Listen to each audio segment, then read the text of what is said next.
নামলে হাঁটু পানির উপরে হয় এখানে। বেসিনে দিয়ে পানি উড়ে, বাথরুমে দিয়ে পানি উড়ে। এলাকার মধ্যে সবচেয়ে নিকৃষ্ট জায়গা এটা। পানি নিষ্কাশনের বন্দোবস্ত করে দেওয়া উচিত। এটা না করার কারণে এই ভোগান্তি আমাদের।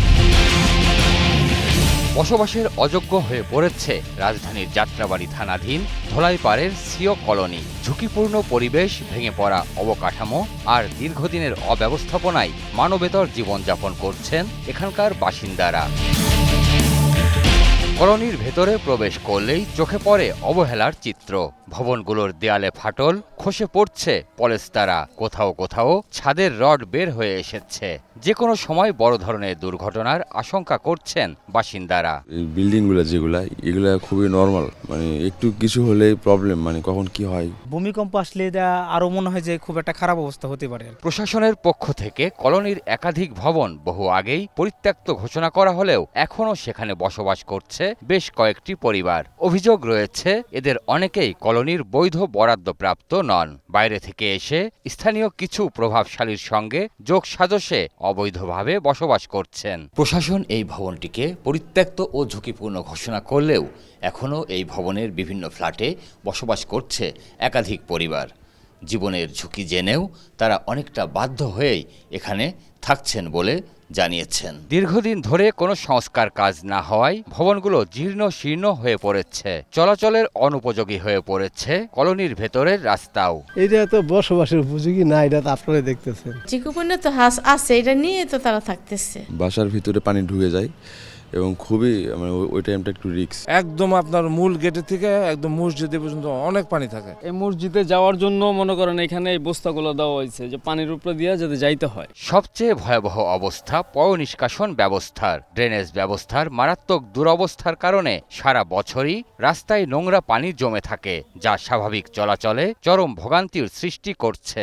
দিয়ে যে সুরেশ যায়, সুরেশে ওদিকে বন্ধ, যার জন্য এই পানিগুলো উপর দিয়ে গড়িয়ে আসে। বৃষ্টি হলে ঘরে পানি, টুর পানি, ড্রেনের পানি সব ঘরে জায়গা। রাস্তায় দীর্ঘদিন ধরে জমে থাকা পানিতে জন্ম নিচ্ছে অসংখ্য মশা। মশার যন্ত্রণায় অতিষ্ঠ হয়ে পড়েছেন কলোনিবাসী। সন্ধ্যা নামলেই মশার যন্ত্রণায় ঘরে থাকা দায় হয়ে পড়ে। এতে ডেঙ্গু সহ বিভিন্ন রোগ ছড়িয়ে পড়ার ঝুঁকি বাড়ছে। যখন পানিটা জমা থাকে তখনই মশাগুলো এখান থেকে জন্ম নেয়, বিভিন্ন রোগবালাই এখান থেকে হইতেছে। মশা অনেক অতিরিক্ত, যে আমি আসছি মশার জন্য থাকা যায় না। এই পরিবেশে তো মানে মশার কারণে আমরা তো অস্থির। বর্তমান ডেঙ্গুর যে অবস্থা, এইখানে তো প্রতিনিয়ত দেখছেন আপনারা, দেখেন এই যে দেখতেছেন আপনারা নিজেরা দেখতেছেন যে এখানে কি পরিমাণ মশা। কলোনির ভেতরে একটি সুসজ্জিত মসজিদ থাকলেও নোংরা পানির কারণে অনেক মুসল্লি নিয়মিত নামাজ আদায় করতে আসতে পারছেন না। বর্ষা মৌসুমে পরিস্থিতি আরও ভয়াবহ আকার ধারণ করে।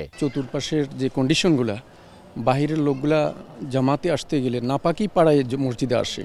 যদি বা বর্ষাকাল হয় তাহলে তো বলা বাহুল্য এখানে কিভাবে আসবে। বৃষ্টির পানির সাথে ময়লা পানির, সোয়ারেজের পানি মিশে একদম একাকার হয়ে যায়। ফজর নামাজের সময় আসতে পারে না, এই এশারের সময় আসতে পারে না। তো এই এখন এই কিছু কিছু লোক আসে নদী, এইটা রাস্তাটা না হওয়ার কারণে। কলোনির বিষয়ে সংশ্লিষ্ট কর্তৃপক্ষকে জানানো হলেও কার্যকর কোনো পদক্ষেপ নেওয়া হয়নি বলে অভিযোগ ভুক্তভোগীদের। দ্রুত সংস্কার, অবৈধ বসবাস উচ্ছেদ এবং স্বাস্থ্যসম্মত পরিবেশ নিশ্চিতের দাবি তাদের। ওনারা যদি এটার পদক্ষেপ নেয় তাহলে হয়তো হয়ে যেতে পারে এই কাজটা, কিন্তু তারা তো কোনো পদক্ষেপ নিচ্ছে না। প্রশাসনের দ্রুত হস্তক্ষেপ ছাড়া যে কোনো সময় ধলাইপাড়ের সিও কলোনিতে বড় ধরনের দুর্ঘটনা ও স্বাস্থ্য ঝুঁকি দেখা দিতে পারে বলে মনে করছেন স্থানীয়রা। জেলা প্রশাসনের নিয়ন্ত্রণাধীন ধলাইপাড়ের এই কোয়ার্টারটি বসবাসের একেবারেই অনুপযোগী হয়ে পড়েছে। শীত কিংবা বর্ষা রাস্তায় জমে থাকবে পানি, সেই সঙ্গে রয়েছে মশা মাছির উপদ্রব। এসব নিয়েই বসবাস করতে হচ্ছে এই কোয়ার্টারের বাসিন্দাদের। প্রিয় দর্শক, আপনাদের দুর্ভোগ দুর্দশার চিত্র তুলে ধরতে চাই ২১শে টেলিভিশন।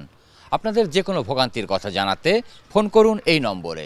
তথ্য পাঠাতে পারেন হোয়াটসঅ্যাপ এবং ইমেইলেও। সঙ্গে থাকব আমি সঞ্জয় অধিকারী আর ২১শের টিম। সবসময় আপনাদের পাশে আছে ২১শে টেলিভিশন।